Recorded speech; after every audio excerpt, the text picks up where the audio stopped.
when I was 8 days old, they went in and did open heart surgery. From the start, Bradley Odell's life was nothing ordinary. It was just a miracle from God through lots of prayer.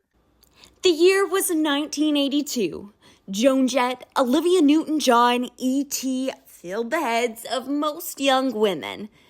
But for Lynette Odell, seeing her son on the brink of death meant the noise of culture was drowned out by prayer. Odell claims the prayers of his family and friends led to miracles too undeniable to ignore.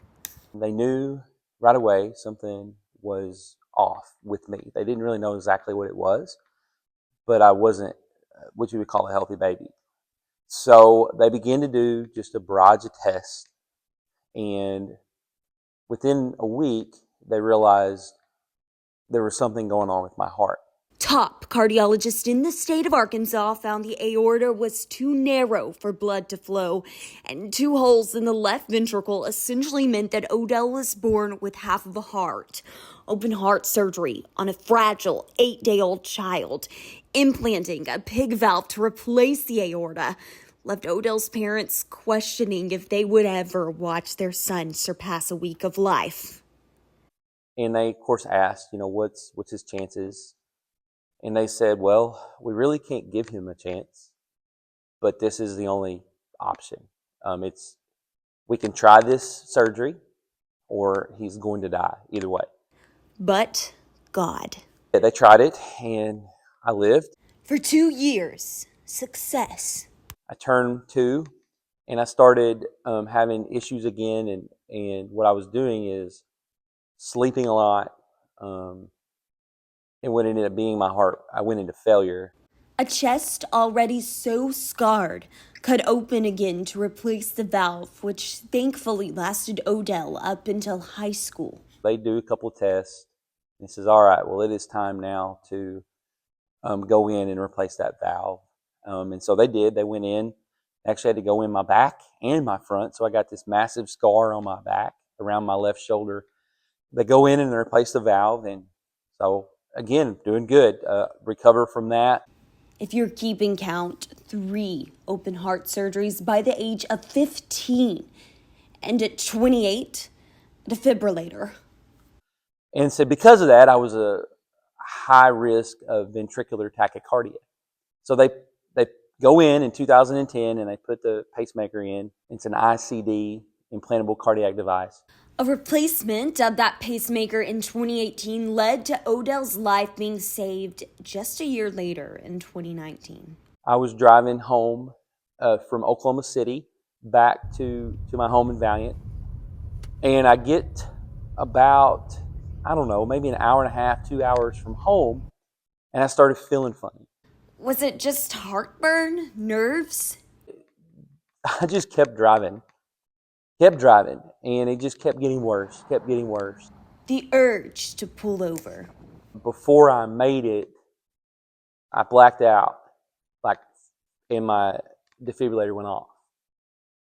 And I remember I kind of did one of those. It was almost like you get in a wreck. I went like this and woke up, and I'm still driving down the road. Odell's heart had stopped, deploying the help of his fresh defibrillator to shock him back to life.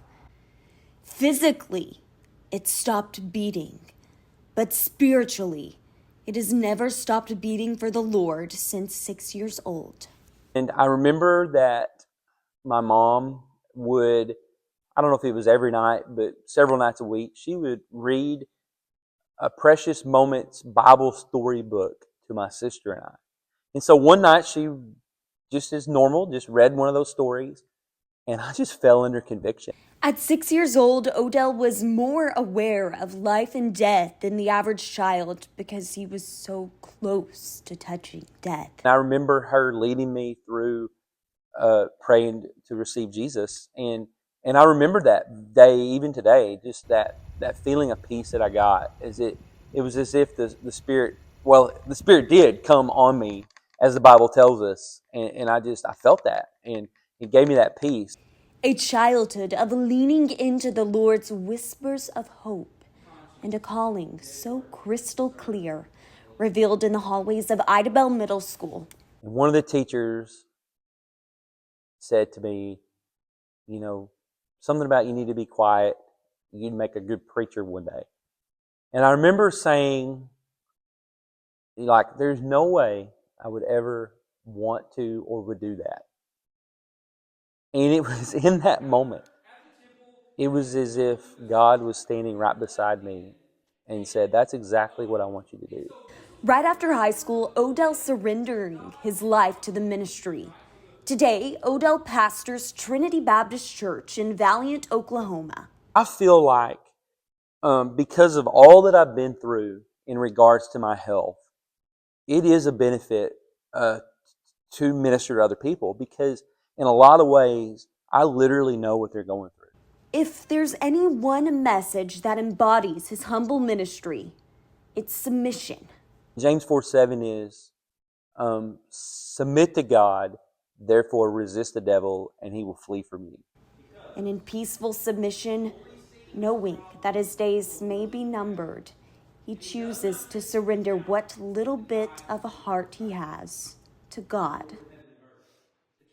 As I get older, I'll turn 43 this year, and I shouldn't have lived past 8 days.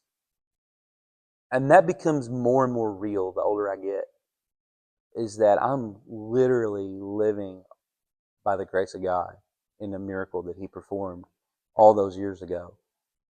And having children and watching them grow up, and the difficult thing is that I don't know how much more time I'll have. Not that I feel bad, not that I think I'm going to die today. Of course, nobody knows. But to me, it's more real because I shouldn't literally be here.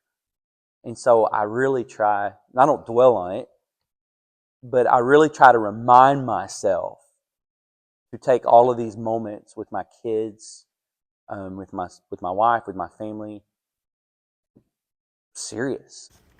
Therefore, he's going and making disciples of all nations.